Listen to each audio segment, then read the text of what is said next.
Welcome to the Violent Excel. Thank you for joining me. Hope you all have had a wonderful week. Please have a safe weekend. This commentary is pertaining to Sean Puffy Combs. He is in a federal trial for racketeering, human trafficking, engaging in prostitution by transportation. And day 18, which was yesterday, Friday, we hear from a Jane, a female who dated him. She's using a pseudonym, and she's been giving her testimony pertaining to her dealings with Sean. And also, she will continue her testimony on Monday. Thank you for joining me. Let's see what she had to say.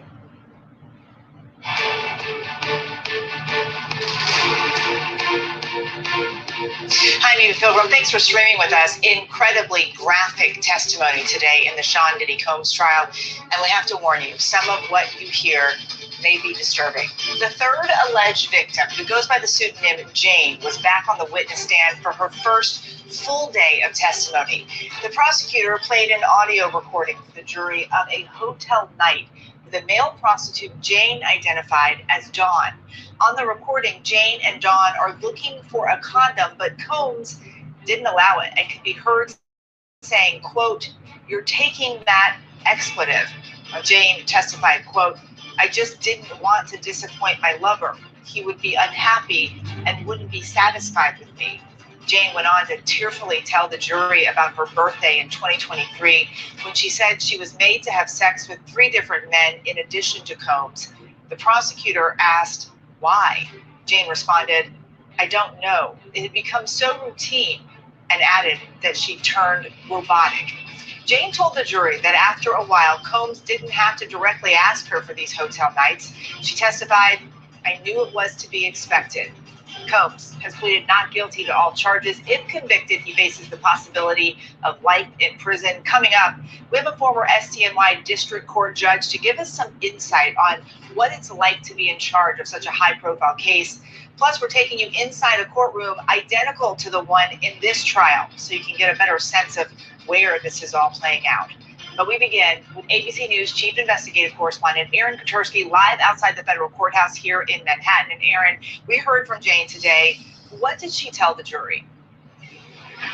This was a deeply unsettling day, Eva, because Jane outlined the sex that she said she was made to have with at least 11 different men. She saw photos of all of those men. She said she couldn't remember all their names, but she knew them as Leo or Michael or Paul. Paul, she said, was Sean Combs' trainer. And she said that she was made to have sex with these men in Turks and Caicos, in New York, in Los Angeles, in Miami. And she said that it became so routine that she just became robotic. She knew what she had to wear. She knew that the baby oil would get all. Now, let me say, interrupt here. Many people, have been bickering back and forth about the said charges.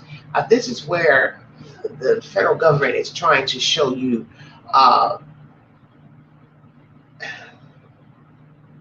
basically racketeering, or at least engaging in prostitution from state to state.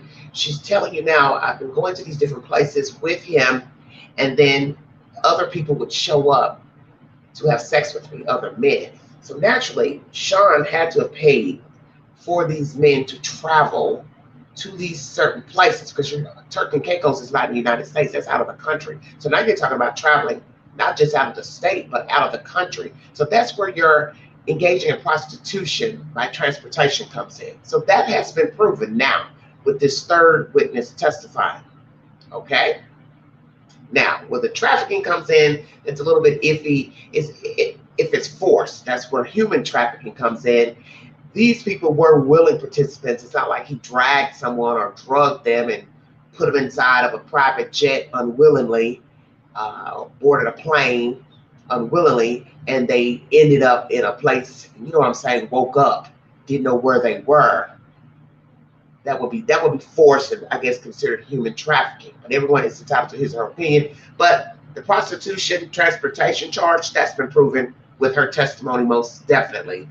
He flew other people in to meet him and his lover of choice for prostitution. And prostitution is against the law in many states. For those who refuse to believe that prostitution is legal, it is not legal. Maybe in the state of Nevada, but not everywhere else.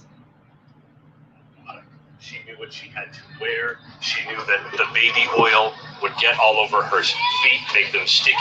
She'd be unsteady. She talked about the soreness in her back from being made to be in one position all the time, performing oral sex at Sean Combs's direction. Wow. She remembered the infections that she got and how she was not allowed ample time to heal before the next hotel night. And even the jury saw some of her anguished text messages telling Sean Combs that she couldn't do it anymore. And the jury heard his response in a voice note, his voice booming throughout the courtroom, where the response seemed unsympathetic, calling her crazy. What was she like on the stand, Aaron? Wow. She sits there and is almost meek. She's not a meek-looking person. She's a presence. Her hair swept to one side. She was in sort of a magenta or more maroon, I guess, skirt suit. But her voice was so soft, and for much of her testimony, she was sobbing audibly. She needed to pause to dab her eyes. Her sniffles were right into the microphone, so they were quite loud and really punctuated the difficulty of her testimony. The jurors were shown photos of Jane with various men during those hotel nights. How did they react to seeing those pictures? This wasn't the first sexually explicit material that the jury had seen, but you couldn't help but be almost heartbroken for what she said she was put through. And I think that showed on some of the jurors' faces as she talked about the sheer repetitiveness and how she was made to dress and what she was made to do each and every time. But as the afternoon wore on, I think the jury, I'm not sure they became inured, but their reaction, they listened, but they did not show as much of a visual reaction, especially when there were these lengthy text exchanges that Jane was made to read. And her notes, before she would text Sean Combs, she said she would gather her thoughts by taking notes on her phone, and prosecutors made her read those as if to corroborate her feelings. Jane also discussed a hotel night that happened in July 2024. Why is that timeline detail important here? There was one in July 2024. She also said the last one she remembered was in August 2024. And so that shows that just weeks before his arrest in September 2024, Sean Combs was engaging in the kind of behavior for which he was under a federal investigation. And Jane said it persisted throughout their 3-year relationship, such that 90% of the time they were together, she was involved in having sex with other men. What was Combs' reaction to all of this today? He was listening intently and following along with glasses on to read some of the text messages, hers and his. And of course, he listened to his own voice as it echoed around the courtroom. The voice note messages that he left her, saying that he didn't want to do this with her anymore, saying that she was being dramatic or confronting him about sex. But Jane also talked about how Sean Combs paid for her teeth, new veneers, because he didn't like her teeth, and paid her $10,000 a month rent, which she said he seemed to hover over her and always brought it up so that she was reminded that he was paying the rent. It made her feel obligated, she said, to perform in these hotel nights. And at one point, Combs kind of winced a little bit. Remember, though, he's not supposed to show facial expressions because the judge said that could get him kicked out of court. Aaron Katursky for us there at the courthouse. Aaron, thank you so much. And here now to break down the testimony from today is ABC News legal contributor Brian Buckmeyer. We heard from Jane on the... Let's break up this commentary here. Welcome to the law itself. Wow. Didn't like her teeth, paid for veneers. My understanding, you've had work done on your teeth as well. Mr. Gene Deal told that in his commentary. Please feel free to check out Mr. Gene Deal's YouTube channel. He worked security for Sean many years ago. It's sad. It's pathetic. I hate using the word sad, because to me sad is something that happened, you know, you weren't expecting to happen. You know, car got hit, person was injured, had to go to the hospital. They're alive, but you know they're banged up pretty bad. You use the word sad. It's so sad. This is pathetic to me. It's hideous and it's pathetic. The problem that the jurors are going to have is that many of the people involved in the testimonies that have taken place in court for 4 weeks were all willing. You have not heard one person testify that he or she woke up unaware of their faculties and where they were. Now, one person has testified, he or she woke up in a room, hotel room, car, house, villa, unaware how they got there, disrobed. They feel like they've, you know, had some type of sexual encounter. You have not heard that. And that's where there is going to be a problem for the prosecution, is that no one has testified they came to with someone sexually assaulting them, groping them. They didn't know how they got to that place. No one has testified to that. Everyone has been a willing participant. The escorts were willing. Security people driving Sean to these crazy places with guns, and Dawn being kidnapped allegedly to go to Kid Cudi's house. All this is willing to some degree. You went alone. You never called the police. So even if you felt forced at the time, you still didn't call the law and say, hey, my boss kidnapped me, made me go over here. Hey, my boss took me to a warehouse and made me do a lie detector test. Nobody ever called the police to say, this man forced me to do something. But that's what this is a problem. This woman has been with this man up until 2024, last summer, July, right before he got arrested in September, which looks very bad. But her testimony is she was so enamored with this person. There was times he was nice, which we already know that's a facade he puts on. And as I said before in an article under a video this week, I've commented, I'm sure his family has seen nasty sides to him, because you just can't turn this on, then turn it off and leave it off for a while. You're showing these signs even in daily living. And from what people have testified, he was nasty to them as employees. So I'm supposed to believe he went home to his children and he turned it on, turned on this nice facade. Probably not.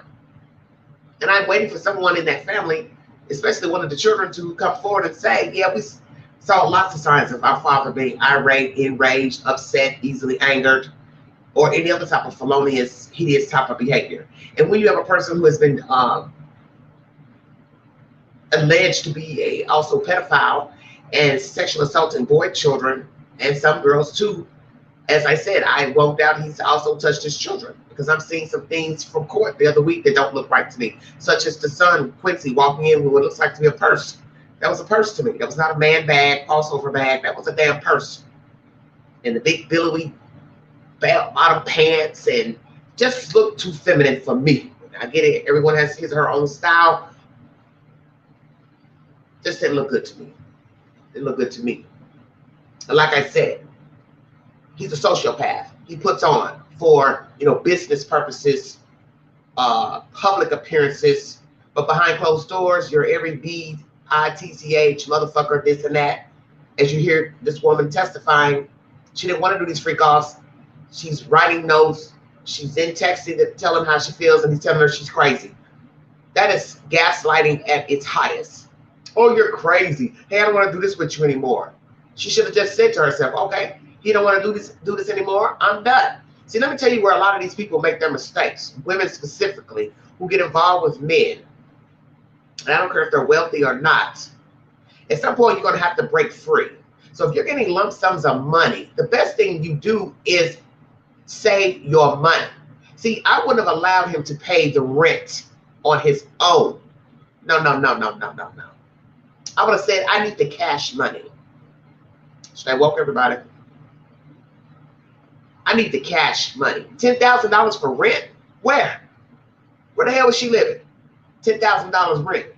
See, you took the cash. You can live off of half of that. And you stack the other half. See, that's game playing. Sometimes you got to play the game in order to win. But in the end, some would say, well, Queen, she's still selling her soul to the devil because she's doing things she doesn't want to do. Of course. But a lot of people are doing things with people they don't like to do. Because I think most of us have engaged in friendships, courtships with people, and we tolerated bullshit that we did not want to tolerate, but we went along for some sick reason, whatever it was. I've known them a long time. I wanted to be nice. I was getting something from them. See, it's a catch-22. In the end, you do lose because you're selling a part of your soul, you see. She's getting $10,000 a month for rent and whatever else he pays, but she doesn't like herself. She feels cheap. She feels sad. She feels lonely. These are her own words testified in court. So this is what she's done to herself. She sold her soul for rent, money, traveling around. But what's the fun in it? I'm doing all these things with men. She tells you she's got infections. Remember I said that about Cassie? Cassie gloated over that. She glazed over UTIs. What did I tell you all weeks ago? I said, oh no, honey, You had more than urinary tract infections from these sexual escapades. Go and tell the truth. You had some damn diseases. We're going to stop this nonsense. Because this woman is repeating the same thing, except her version are called hotel nights. Cassie called them freak-offs. They're the same damn thing. Both of you talking about hurting, being in pain, being uncomfortable afterwards, needing time to heal, having to go right back in. Cassie testified to the same thing. Oh yeah, I had to go right back in. I hadn't even healed from my UTI. Now this woman is saying infections, just a better word for diseases. Come on with it, Queen Preach. Just a better word for diseases. You haven't even finished probably all the meds to heal. The body physically healing. Oh, hey, come on, let's go do this tonight. We'll take you out to eat. She should have known better. There's no such thing as we're going to the picture show. We're going out to dinner. We're going over here. We're going over there. Next thing you know, boom, boom, boom, you're in a room. Here comes a guy walking in. Who the hell brings 3 men to someone's hotel room or go to their hotel villa, whatever, on their birthday? Happy birthday to you. I got a surprise for you. You're going to sleep with 3 guys tonight. Happy birthday to you. What the hell? Hell no. Hell yeah, you're going to have some venereal diseases. You're sleeping with people back to back and you're not using no condom. So that means Sean had to been burning too. Come on with it, Queen. We ain't going to fake the funk on a nasty dunk today. We're going to tell it like it is. Cassie had stuff downtown. But what did she say? Oh, we would have sex afterwards. It'd be so nice. How can it be nice? You just slept with a guy, now you're mixing juices with this. Sean Puffy calls this demon. The Satan don't feel nothing now, does he? He does not. Boom, boom, boom. Fast forward this girl, Jane, whoever she is. She's repeating the same damn thing Cassie said in court. Damn near verbatim. You can't make this up. Whether they willingly went along and didn't want to, you still can't make up what they're saying. And the two don't know each other, so you know there's some truth to it.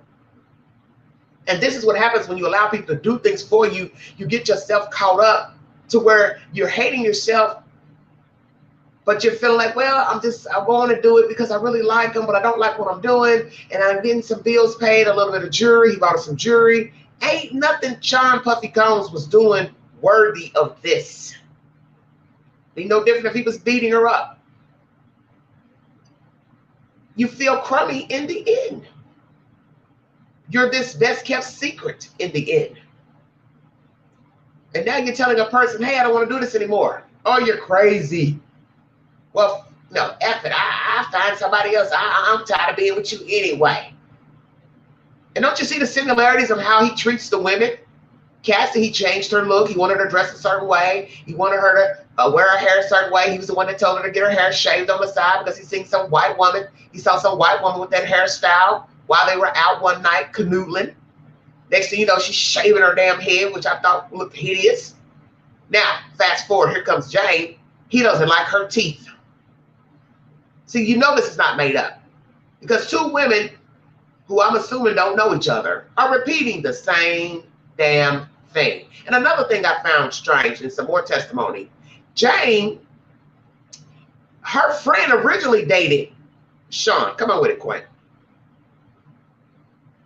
Don't you see there's a cycle of mischievousness with everybody involved? everybody is knowing of everybody some type of way, which is so sickening to me. Besides what they're doing behind closed doors, but everybody's connected some type of way. She was a tag along with a friend who was dating Sean. Then the girl picked up and started dating somebody else, probably because she didn't want to do them damn freak offs. And then she ends up getting tangled up with Sean, which shows me right there, damn, you gonna fuck the friend? You didn't even wait a couple of years to decide to flirt with Sean. Because she admitted that too. Oh yeah, I was flirting with him even while I was hanging with them. So what type of friend is that? People will judge you. That's your friend's boyfriend or beau, and you're flirting with them. But then she said, well, nothing came of it. Yeah.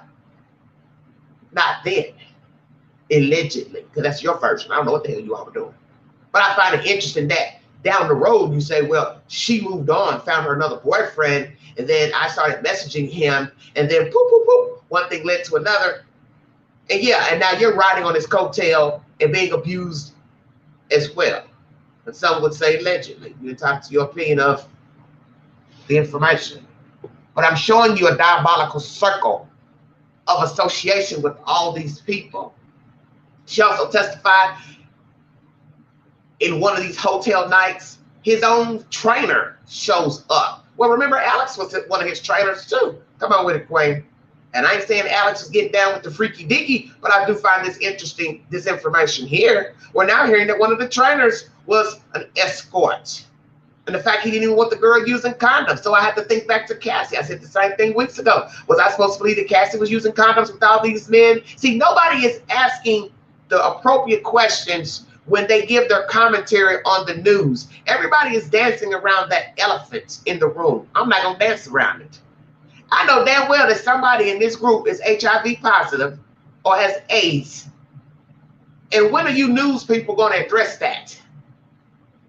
Because you've been dancing around it for 4 weeks. This woman is corroborating the same BS that Cassie testified to, and you all are still dancing around the damn subject. She's telling you she had venereal diseases. So that means Sean had them have. Come on, Queen. That means the other people she's having sex with had them. You don't know who's transferring what to whom. Who's the carrier? Come on, Queen, preach. So you want me to believe with all these people, 11 guys she thinks she done slept with. 11. Hey. Out of years of having sex, 3 years, 11 guys. Somebody didn't come up short. And when I mean come up short, I mean the big short. I mean HIV short. I'm woke. Are you woke? Because as I said before, Cassie Ventura got $20 million from Sean Puffy Combs, which got the jump off to this nonsense, and the federal government bringing forward an indictment against Sean. She's also expected to get $10 million from the Intercontinental Hotel. It's only a matter of time that somebody's going to come out and say they were burned by Cassie Ventura, and they're going to sue her for some money. That's next on the table. Well, you gave me a disease. You gave me AIDS. I found out after I had sex with you. And what's going to be jacked up? She's going to have to stand account and go get a test. She or Sean. And I won't doubt there's some women and men possibly as well who have come up short after sleeping with Sean Puffy Combs. Because I'm not about to believe that nobody in this circle of fuckery, excuse my language, were using condoms. Because you hear this woman saying he didn't want her to use a condom. And I remember the Punisher talking about being with Cassie, and he was saying that Sean wanted him to penetrate her, and he felt some type of way, or there was some type of indifference between him and Cassie. And I was trying to understand, what the hell is he talking about? First thing came to mind is, oh, either he wanted to be with Cassie with a condom or without, or Sean wanted him to be with her without a condom. And he's so freaky, I really couldn't see him wanting the escorts to use a condom with Cassie. Now, fast forward to Jane. She is basically telling what I thought earlier with Cassie and the Punisher. He didn't want none of these women using condoms. So you have to use common sense. If he didn't want the women using condoms, the men using condoms, he wasn't using condoms with the women after they did the freak-offs. Why would he? I'm going to stand here and watch another man penetrate you, and then after he's done, you and I are going to go in a separate room, and I'm going to tell you, okay, I'm going to put a condom on. After I watch other men go in and out of you without one. Excuse my expression. This is just nasty. Just nasty as hell. And like I said, nobody's addressing the elephant in the room. It's that one of these people probably is HIV positive. How much of this are y'all going to listen to week after week after week after week without saying to yourself, somebody got the package? And it's only a matter of time somebody is getting ready to crawl out of the ground and tell us the truth. Yeah, I got it. And I got it from Sean. I got it from Cassie. I got it from Miss Jane here. I got it from one of these folks. I got it from the Punisher. I got it from somebody. The Punisher, he's going on one broadcast after the other. Nancy Grace and this channel, that channel. And ain't none of y'all asking, well, sir, did you ever catch a disease? Because if it was Barbara Walters, she would have asked you. Come on with it. I believe Barbara Wawa, God rest her soul, she would have asked you, sir, I don't mean to be personal, but did you ever come up short?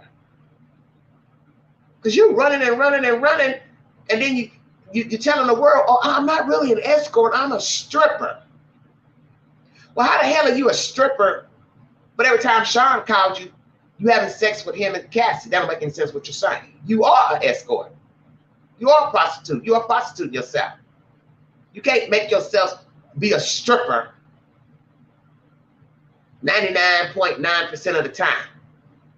That's how he portrayed himself on the news. Well, really, I'm a stripper. I'm not an escort. Yeah, but when Sean called you, you were.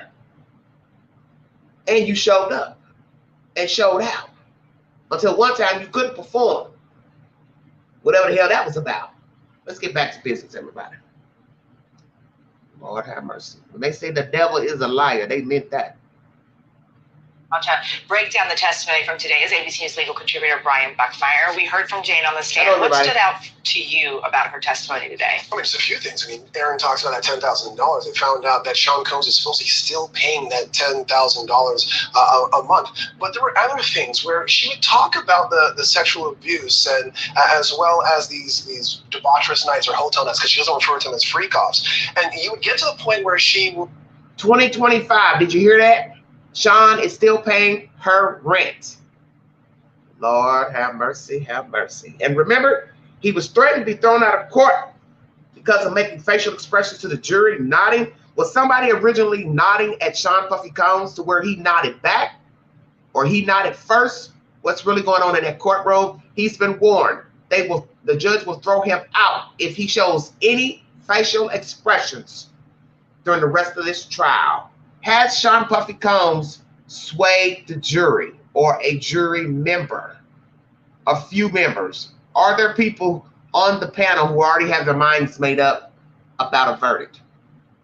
To the point where she would be told to have sexual intercourse with a male escort, and she said that, well, I didn't want to do it because he wasn't attractive, and then go into a room with Sean Combs, and there would be a conversation, and he would look disappointed, but ultimately he would say that person can go, only to get another person to come in. And so for me, I was kind of two minds. One, Sean Combs, at least in this instance, is not showing the violence and aggression that we saw in Cassie's testimony, but here he's still saying, well, it's still going to happen, just not with the person that you're choosing. I think both sides are going to be able to use that fact however they want to in terms of benefiting their case. It's going to be very interesting when cross-examination comes up on those points. We've also heard testimony about drugs in this case. Jane talked about it today. How does what we heard from her play into the charges here? So I know a lot of the time we're talking about the freak-offs, the hotel nights, the debauchery, whatever you want to call it. And that's a big part of the RICO conspiracy. But there are a lot of underlying charges as well involving drug sale and drug use across state lines that if any one of those predicate acts are used in the form of trying to find Sean Combs guilty, he can be found guilty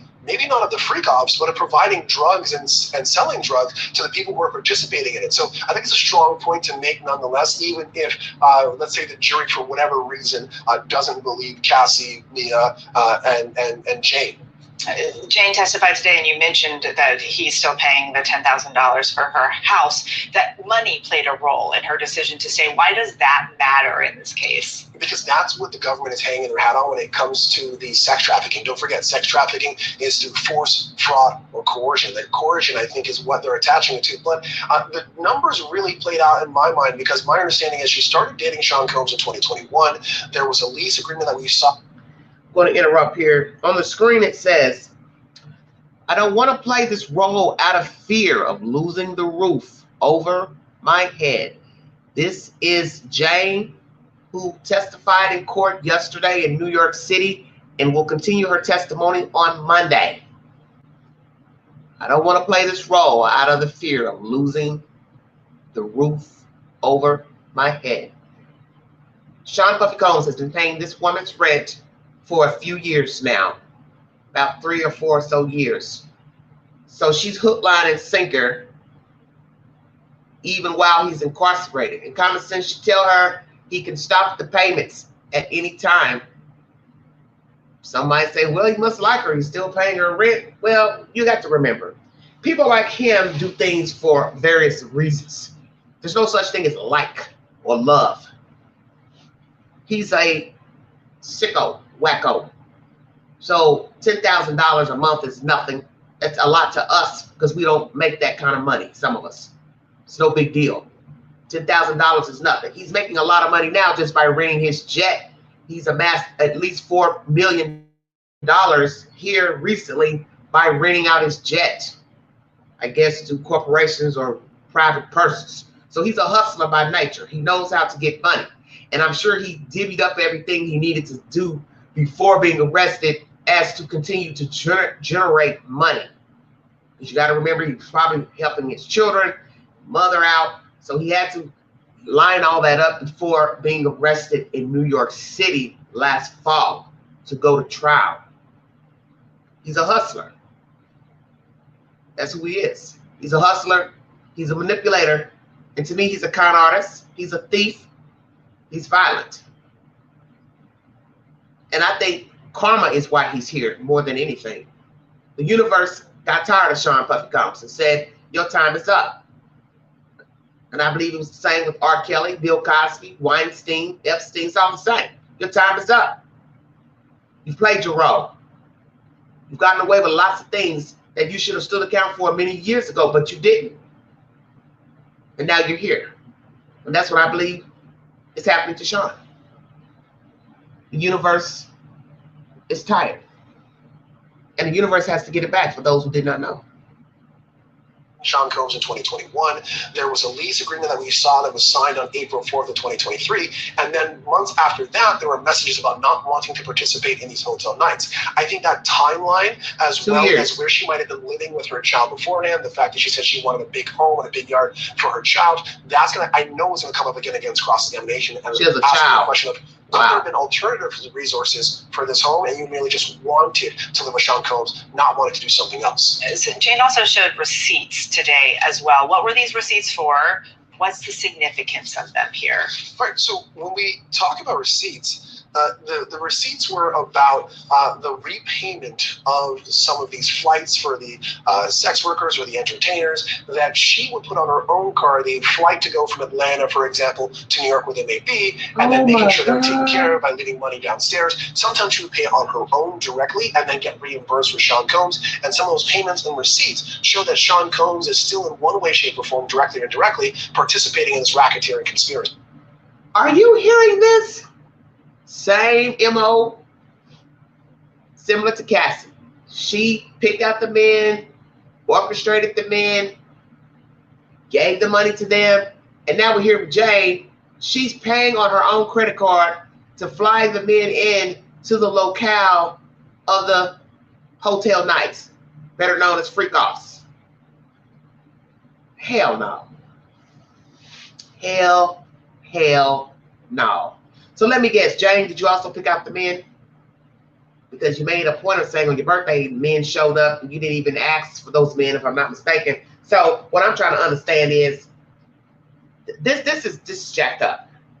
You're paying for the men airfare, which is most definitely prostitution, in transportation, engaging in prostitution. That's been proven now because she's got the receipts to show she's paid for these flights but was reimbursed by Sean. I'm not getting ready to put nothing on my credit card. I already don't want to have sex with these men. You think I'm ready to put it on my credit card? I'm ready to fly in. Okay, I want y'all to think about this, how fucking crazy this sounds. I'm getting ready to go fly in some ding-dong that I don't want. I'm already fooling with a fool. That's Sean. He's introducing these men that I don't want to sleep with, and I'm getting ready to have him talk me into fucking up my credit card for men I don't want to have sex with. Are you serious? This is what I'm talking about. This, to me, a Game of Thrones, a dirty Game of Thrones, just back and forth, the manipulation and the fuckery of it all. Do as I say or else. I'll find somebody else. You ain't all that. He's a spirit breaker, Sean Combs. I don't like your hair. I don't like this. Put this on. Let me fix your teeth. Da, da, da, da. He's got all this criticism as if he is all of that. And some might say, hell, if you look at Sean, it looks like he's got a form of Down syndrome. I said that. I sure did. Something wrong with him. You're so displeased with these women. Well, why are you with them? You don't like this. You don't like that. Put this on. Wear this. Change your makeup. I don't like that shade of lipstick. Do this. Do that. Like he wants some perfect Barbie doll. But he ain't all that. And let Nancy Grace tell it. Somebody done said he ain't got nothing but a little bitty pecker, a Tootsie Roll. So I'm really trying to figure out what is it that you all were so enthralled with. Most women get attached to a man because of his sexual private part. He's well endowed. And then too, you throw in a little bit of spending money. You get all lustful. But allegedly, Sean ain't got nothing downtown. And I think that's why he liked watching the women perform. Because he didn't have anything. Because I kept asking myself, Queen, what's really going on with this man sitting in a corner directing, pretending to be Mr. Weinstein? Why does he want to sit in the corner and orchestrate strange men to have sex with the women? I knew it was something. He don't got nothing. Same thing with Weinstein. Why Weinstein didn't readily engage in sex with women that he was forcing himself on. Because he didn't have a pecker. The lady testified to that in court years ago. You can hear a pin drop when that white woman testified. She said he didn't have nothing. It looked like a woman downtown. Shut your mouth. Queen, oh my goodness. I thought I was going to fall on the damn floor. I said, what did she just say? He ain't got nothing. And then said it stunk. Oh, did you hear that? All that flabby fab full of fat. No penis. And he had a terrible body odor. That's why Weinstein always wanted to perform oral sex on the women. Now, fast forward, Sean Puffy Combs. Similar behavior. He wants to sit in the corner disguised in a burqa. Very disrespectful to the Muslim faith. Wearing sunglasses, disguising himself so nobody will know he's Sean Combs. There's a reason for that. You've left producing music to porn director because he didn't have anything. If he's got a big penis, I stand corrected. I don't really care. Something wrong with him. Because that's just odd to me. You're into swinging, as he called it with Cassie, but you ain't doing the swinging. You're basically watching. We'll go watch a porn. We'll pull out a porn video. You like a lady, and then you're going to tell her, hey, let's have some fun. I got this guy I can call, and I want you to have sex with him. I mean, how do you even fix your face to even say, hey, let's do something different? The woman says, like what? Well, I thought maybe I bring a guy in, and you have sex with him, and I watch. Oh, you're not going to participate? Oh, no. I'm just going to sit in the corner with a burqa hoodie on and watch you. It's bullshit. This man is sadistic. And like somebody said on TV a week ago, imagine what you don't know. Imagine what you don't know about Sean Puffy Combs and the things that he has done to men, women, boys, and girls. Imagine what story hasn't been told. Stay woke. Sean Combs is still in one way, shape, or form, directly or indirectly, participating in this racketeering conspiracy. Okay, and you mentioned this person that she was choosing and not choosing. That person she was flying back and forth with someone she told the jury that she chose. Why does that matter here? Okay, so she did why choose it matters her. is because you know you're going to hear it when the defense takes a stand or has an opportunity to cross-examine Jane and say, well, you chose to do this, in the same way that we heard with Cassie as well. But here, we're going to see that she says she felt pressure to do so, that she chose these two specific workers, I think it was Cabral and another gentleman by the name of Anton, because the other one she didn't feel safe with. She didn't know them. She figured, if I'm going to participate in this, I might as well participate with people that I know and I feel safe with. And I think getting ahead of that and making that statement rather than having Combs' attorney attack her for that was a smart move by the government. The jury was also shown some text messages between Jane and Combs. What did those messages say? Right, so here we have a couple of examples of the text messages here, and it really highlighted the point in one sense that she wanted to participate. And she explained those text messages saying, well, I wanted to keep it alive. I wanted to keep the intimacy going because I know that's what he wanted. Again, what he wanted, not necessarily about violence attributed to it, but also talking about she wanted the getaway. She wanted to spend time with him. He promised that. I think there might be an argument about fraud there, that he promised these getaways, promised these traveling, promised all of this, but it always got veered back into these hotel nights, these debaucheries. And so what she wanted, a relationship. What she got, sex working, in a sense. Brian, thank you so much for being here with us. And still ahead, we take you inside the courthouse, inside a courtroom identical to the one where Sean Combs is on trial. And up next, Brian and Bernardo Villalona break down the prosecution and defense strategies at the end of day 18 of testimony in the Sean Diddy Combs trial. All right, everybody. We'll see what else they have to say. Let's now. To spend time with him. He promised that. I think there might be an argument about fraud there, that he promised these getaways, promised these traveling, promised all of this, but it always got veered back into these hotel nights, these debaucheries. And so what she wanted, a relationship. What she got, sex working, in a sense. Brian, thank you so much for being here with us. And still ahead, we take you inside the courthouse, inside a courtroom identical to the one where Sean Combs is on trial. And up next, Brian and Bernardo Villalona break down the prosecution and defense strategies at the end of day 18 of testimony in the Sean Diddy Combs trial. Sorry about they repeating itself. Thought I was jumping to the next menu. No. Discover your new Mazda right now at Mazda of Knoxville. Come lease a 2025. Okay, that's what I was trying to do, is get out the commercials. All righty.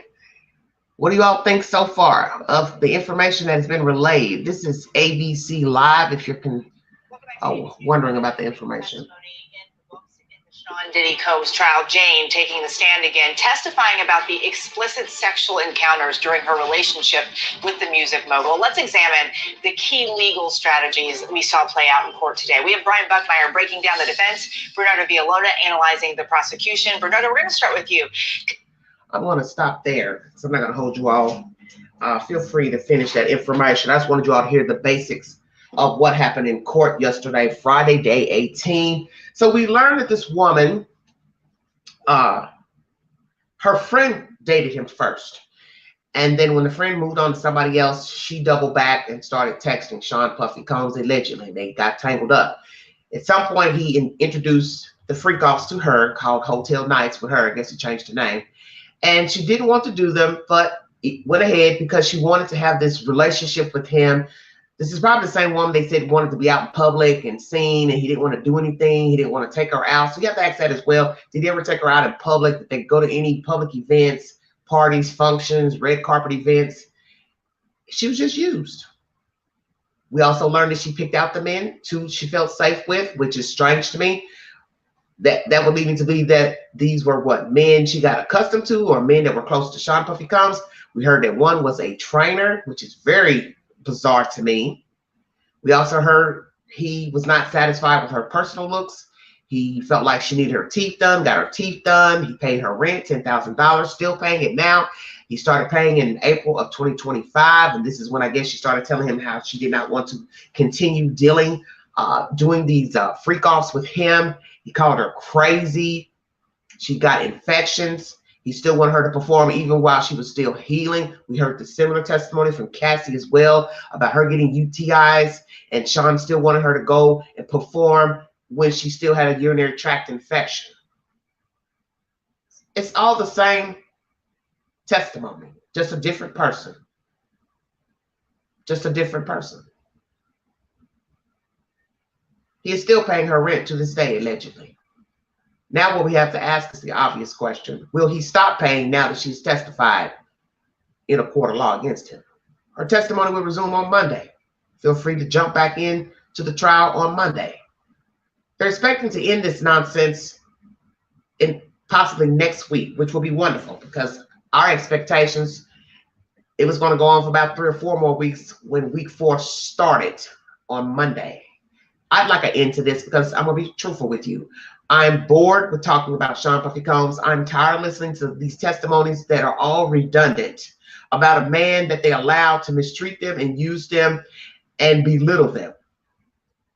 Like I said, we all put up with things for whatever reason. Your friendships, your courtships, your job.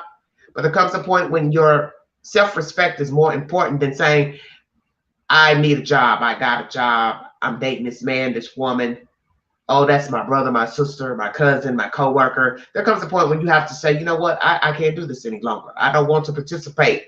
And there are a lot of people who are manipulated and conned by people. It may not be as severe as this, you know, the sexual entanglements with different men and women and the sexual acts of urination in the mouth and all that old type of feel. But many people are hoodwinked and bamboozled by people every day, manipulated by people every day. They're in courtships and relationships they don't want to be in. They don't feel like they are their true selves, or they have sacrificed themselves to be with a person and are doing things, whether it's paying bills, giving people money, buying them liquor, beer, dealing with their fucked up relatives, dealing with their own fucked up relatives. Somebody's always needing money. You're always having to save somebody from something. It's the same, it's just a little bit different, that's all. People do it every day. We all have done it. You've dealt with people you know you had no business dealing with. You were doing things for them you should not have been doing. Whether it was sexual, physical, mental, financially, mental abuse, gaslighting, it's all the same. Just different degrees, that's all. So we have this woman here, Jane, giving us the same type of testimony that Cassie Ventura gave. Same type of nonsense the friends gave, the mom gave, Cassie's mom. Everybody was bribed, blackmailed, coerced, allegedly, into foolishness by their choice. Everyone had the fortitude to, number one, walk away. But they did not. Some held on for a year, 6 months, 4 months, couple of years, 7 years, 11 years. But you always have to ask yourself, what was the even exchange? And I think that's why Cassie decided to testify.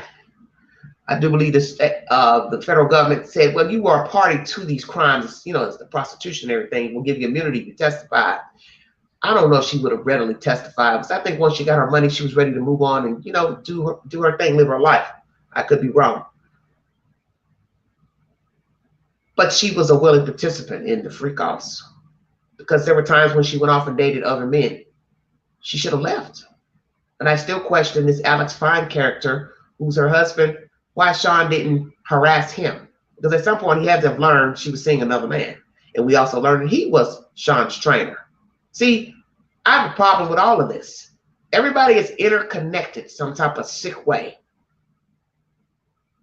And that's something else nobody is talking about in any of the news broadcasts. None of you are talking about these people getting diseases, AIDS, HIV, and none of you are talking about how everybody's connected to another person in relation to Sean Combs. Why not? Why are you all scared to just say it? that a lot of this shit just don't look good on paper. Even if you didn't know about the freak-offs. There were no freak-offs. There was no urination in somebody's mouth. Sleeping without condoms. I'm talking about the principle of it all. How these people are interconnected. How they got to know Sean. That's a problem for me. Cassie was introduced to Sean by a man she was with first. Come on with it, Queen. Then she gets with Sean and he introduces her to Kid Cudi. Next thing you know, when she's on the outs with Sean, she's screwing Kid Cudi. Then she throws Kid Cudi under the bus and gives his address to Sean, where we hear this nonsense with Don and the security guy running over there, breaking into the man's house, blowing up the car. Blew up the car the next year into January. Do y'all see where I'm going with this? And then Cassie is back with him. Now, in between that, Sean's blackmailing her mother. 4 days later, they give her her money back after she went to the bank and got a line of credit. Is everybody following me? Then we got the friend, the white girl. He's mistreating her, beating her up, hitting her with a wooden hanger, blah, blah, blah. Cassie says she's the one that asked for the $30,000, and she goes to court and says, no, they offered it to me to be quiet, not to file no charges. You believe it or you don't believe it. Which side you want to believe? What I'm trying to show you is the inner circle of this nonsense. Everybody connected to one another in foolishness, bribery, and blackmail. Poof, poof, poof.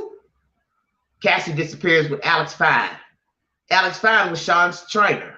Supposed to have been training Cassie. We don't hear no more about what happened with that, which I find strange. She tells the world, oh, I met him at the gym.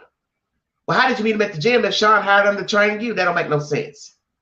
But yet Sean, this violent person, he doesn't attack Alex. He don't stalk him. He don't blow up his cars. He don't bring it to his house. Why not? Then months later, we find out she's pregnant, going into the new year of what, 19? Come on with it, Queen. Because the news ain't really telling it like it should be told. She is pregnant and then married less than a year of meeting Alex Fine. I want everybody to think about that. Fall of 18, they were arguing about that in court when she met Alex, when she started talking to Alex, when she doubled back and had sex with Sean while she was still messing with Alex. Alex upset, punching walls because he finds out she done went back. Obviously, she done told him something about her situation with Sean. Do y'all see where I'm going with this? This is all some weird shit of everybody knowing each other and fucking each other. And nobody on Law and Crime, Court TV, ABC, News, ABC 7, ain't none of y'all talking about that. Why not? Now fast forward to Jane. Her friend originally was dating Sean, and then they get tangled up. And then she's now doing these freak-offs but don't want it. She feels sad, lonely, cheap. And learned in court, he is still paying her rent. So now I'm going to ask this question, and then I'm going to check on out of here. Sean Puffy Collins, who was in the hotel room when you got arrested in New York City? Who was that female? Because I was wondering if it was this Jane here. There were drugs found in the room, baby oil, once again, baby oil everywhere, pills, drugs in different rooms, bags. Who was that female? And will that female be testifying? How long was she known Sean? What was she doing in that hotel room? Had freak-offs taken place since he went to New York from Miami? Because you know, at this point, he was turning himself in to federal authorities so he could go to trial. You see, Sean has no gumption to change. He's not going to change. He has shown us that in the past year. He's never going to change. He's an addict. He's a drug addict. He's an alcoholic. He's a sadist. He is a sex freak. He's addicted to sex. Watching sex, orchestrating sex. He's sick. He's demented. He's a sociopath. Last year, he was contacting witnesses. Then we got the tape. We saw the tape of him beating up Cassie in the hotel. Then he goes and apologizes, and he takes that apology off of IG. Then the white guy, catches the charge on the jet with the drugs. Then poof, he disappeared. We don't hear nothing else about him. He's offered a diversion if he stays clean, 6 months, blah, blah, blah. And then poof, months later, Sean's arrested at the hotel in New York with drugs and baby oil in the room. Don't you see a pattern? You're being investigated for crimes, and you're contacting witnesses.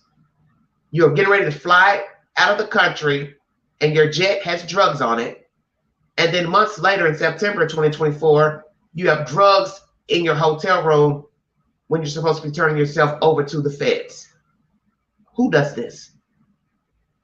I'll tell you who does this. A person who feels self-entitled. A person who feels like they are God. That they cannot be held accountable. That is Sean Puffy Combs. And that's why he is in the mess that he is in right now. So in my opinion, no matter what the jury comes back with as far as the verdict, he is done. He is doomed. As they call it, cancel culture. He's done. And many people have moved on from all type of indiscretions in life, fraud, theft, sex, infidelity, lying. People eventually move on and stop talking about it. Some people deal with them, some people don't. But there's nowhere for Sean to go after this. Only a fool would deal with him.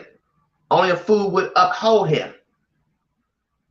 Because many are going to say, well, you're only dealing with him because you're getting something out of it.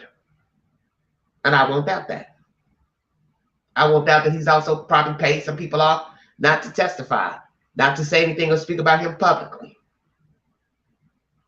Who is next to get on the chopping block next week for testimony? Because God knows I'm bored with hearing all this filth and nasty people talk about their sexual escapades with Sean. And once again, it is true. What you decide to do behind closed doors sexually is your business. But if you are forcing people to have sex, forcing sex acts on them with other people, yourself, and if you're drugging them, that's against the law, and that is a crime. There are allegations in lawsuits pertaining to people being drugged. So far, I'm not hearing that testimony in this trial. Maybe somebody will come along and tell us that next week or the week after. But right now, different people have testified to just being coerced and being involved in blackmail, bribery, and freak-offs with Sean Puffy Combs. But no one has said they woke up unaware of their faculties and didn't know where they were. I'm assuming that might be the next part of the trial. Someone's going to testify and say, hey, I was drugged, I woke up, I was naked, I didn't know where I was, blah, blah, blah. Something sexually happened to me. Because I'm trying to see where is the feds taking this trial next week. Once again, Jane is going to finish her testimony next week. She will be on the witness stand on Monday. And this is her testimony of being with a man that she liked, cared for, wanted to please him, but nothing was ever good enough. And the only thing that he equated with her as far as affection were these king nights, sex nights, hotel nights, freak-offs. Because Sean doesn't care for anyone. He doesn't love anyone. He doesn't like anyone. Because Sean doesn't like or love himself.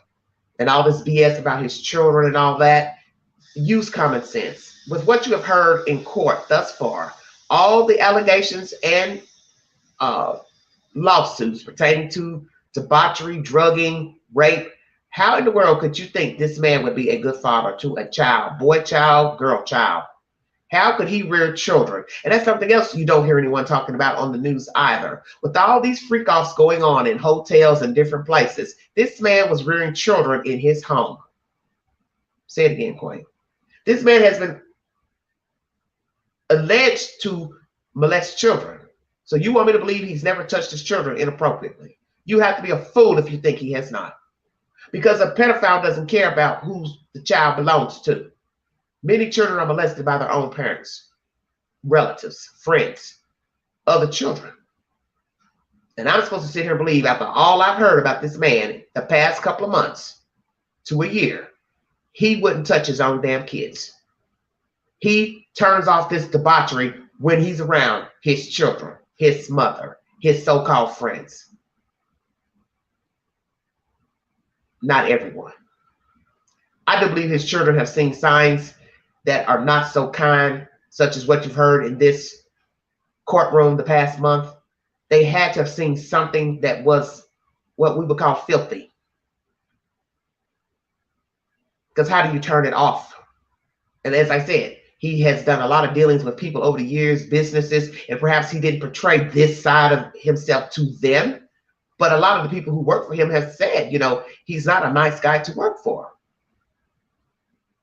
He'll talk down to you, name call, threaten you, put his hands on you. So as I said, I'm supposed to also believe this man would go be around his children and turn all that off. I don't know if I believe that. Because what's the difference between your children and an employee? You're supposed to care about your employees. You want them to stay. You want them to work for you. And you're going to treat them like shit and talk down to them, threaten them, then go home and hug on your kid. Okay. Then you go behind closed doors with a lover and you're beating them, dragging them, and wanting them to have sex with men and orchestrate it and direct it. I'm just saying. He turns all this type of behavior off when he's with his kids. I got a feeling the kids know a whole lot more about their father. It's only a matter of time which one is going to testify to the truth of who Sean is, and that they notice things that aren't right with him. Like this video, subscribe, and share this video. Follow the Queen on the Newsbreak app. And if you'd like to donate to this great network, $Big Angie 129 Cash App. Stickers and chats are always welcome during the live stream.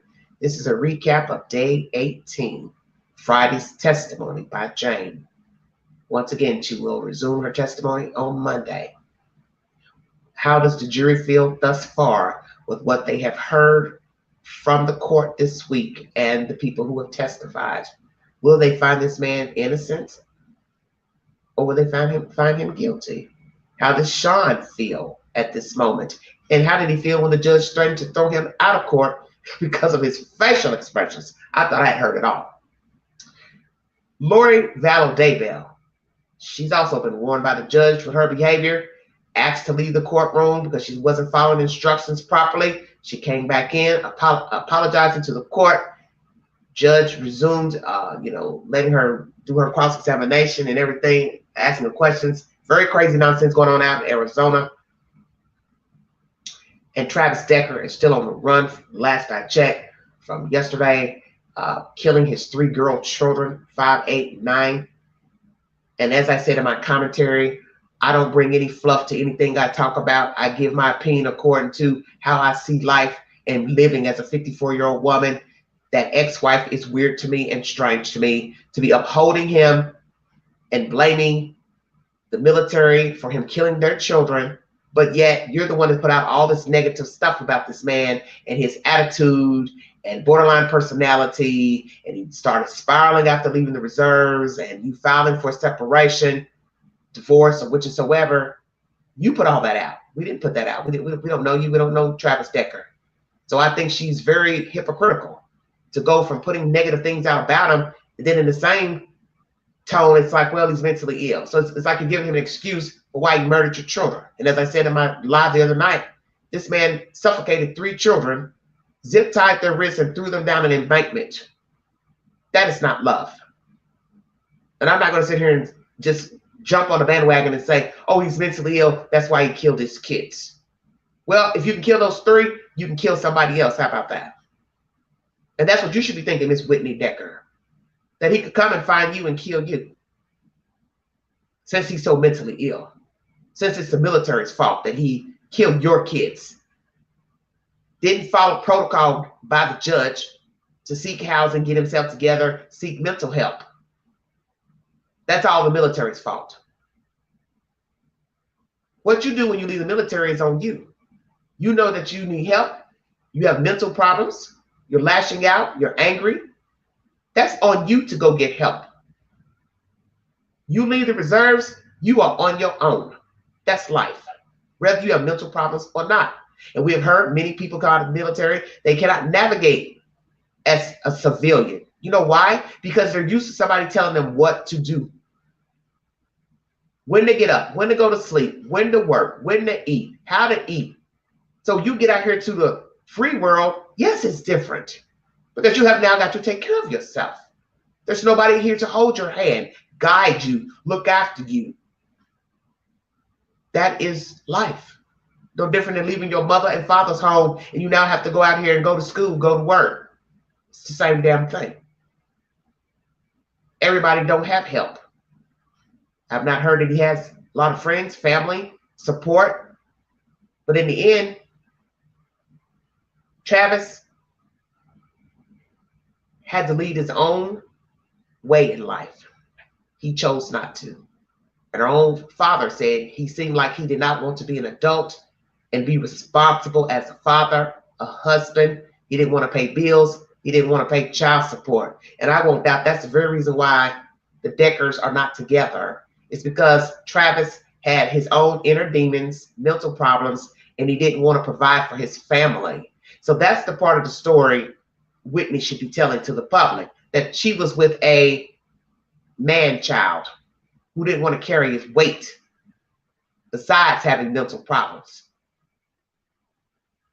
And you can't be loving to your children and love your children, and in the next breath, you're suffocating them in plastic bags. That's bullshit. And I stand on what I've said about Travis Decker and Whitney Decker. And as for the GoFundMe, it needs to stop because the children are gone. The children are gone.